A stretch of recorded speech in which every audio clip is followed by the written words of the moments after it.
Good evening and welcome to Midnight Movie Club and my review of Beyond the Black Rainbow. Now, Beyond the Black Rainbow was written and directed by Panos Cosmatos, with it being released in 2010, and it was his directorial debut. We are seeing his second movie, Mandy, this year, and since I was so hyped after seeing the trailer for Mandy, I thought why not go back and check out his other work. And wow, it's interesting to say the least. The film stars Eva Allen, Michael Rogers and Scott Hylands, and it centres around a young woman who is trying to make her way out of the secluded Arboria Institute, which is this quasi-futuristic compound being run by the extremely creepy Dr. Nile. Now, first off, the film is very visually striking. This movie definitely is a sensory experience first and foremost. Visually, every frame is full of very strong prominent colours and very strange images. Cosmatos also has a very unorthodox way of framing certain shots, which just added to the disillusion and the confusion of the text. Through audio, we are hit with a beautiful score by Sonoa Caves. Honestly, this is easily one of my favourite movie scores of all time now. It's haunting, enchanting and very immersive. Your eyes will be glued to the screen when this is paired with some of the visuals.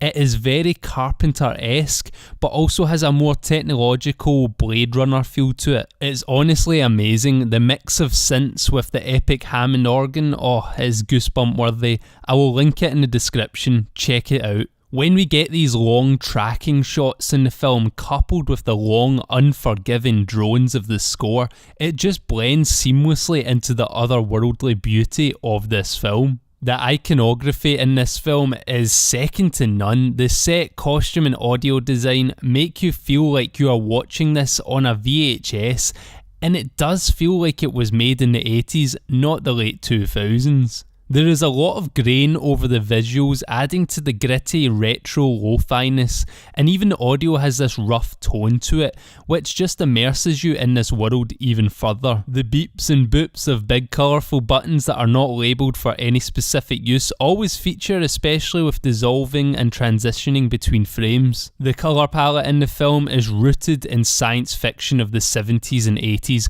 with all these shiny, sterile plastics, chrome surfaces and minimal furnishings. The whiteness of the walls, ceilings and floors is almost always in contrast with a strong red source of light. The editing of the film is very arthousey and at times super psychedelic with hypnotic and tantalising dreamscapes, which were a beauty to look at. But don't get me wrong, I will not cop out and give this film all praise saying it is an experience so that makes it a great film, even though this film is a fascinating sensory experience which I enjoyed from that standpoint.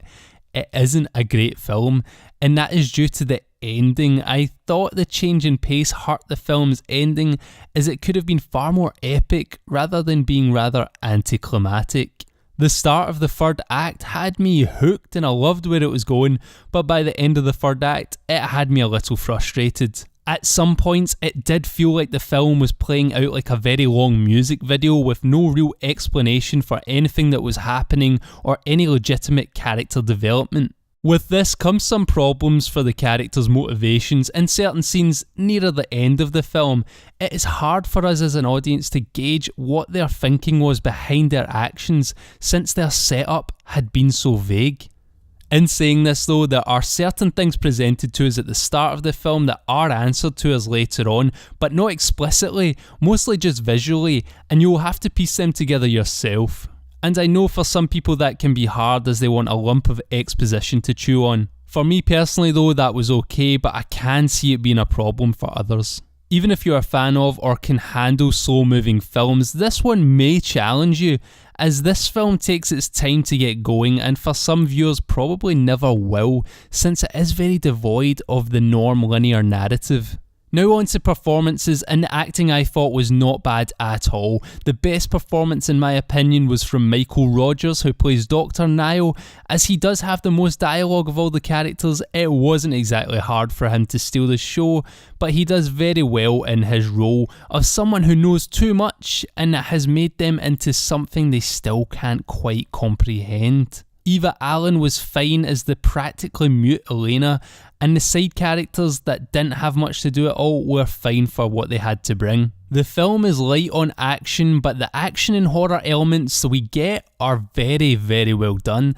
They are bloody and rather brutal, and I was a big fan of the practical effects that were used. I must say, Cosmatos has impressed me with what he has done with Beyond the Black Rainbow. Its lo-fi grain, sets, costumes, sound design, odd camera angles, and unique cinematography and light use of bloody action have got me looking forward to Mandy even more. It is definitely not going to be everyone's cup of tea, but it is great to see something that doesn't follow the usual traditions, and it is a welcome breath of fresh air, for me anyway. So with all that said, I am going to give Beyond the Black Rainbow a 3.5 out of 5 rating. It is a visually stunning film with a wonderful original soundtrack. It is a very stylish throwback to science fiction and horror films of the 80s, but it is also a very long, slow film with little character development and an unsatisfying ending. I feel that everyone will be split on this one, and you will even be split within yourself. But anyway, I am extremely interested in hearing what you all have to say about this film, so if you have seen Beyond the Black Rainbow, then let me know your thoughts on it in the comments below. I can't really recommend you to go spend your evening watching this, as you will have different tastes to me, but if you enjoy retro sci-fi weirdness with heavy synth music and want to feel like you've been transported back to the 80s, then it could be worth your time. Anyway, if you enjoyed this video, please leave it a like, and if you want more content from myself, all you have to do is subscribe to join the club. As always, thank you very much for watching, and good night.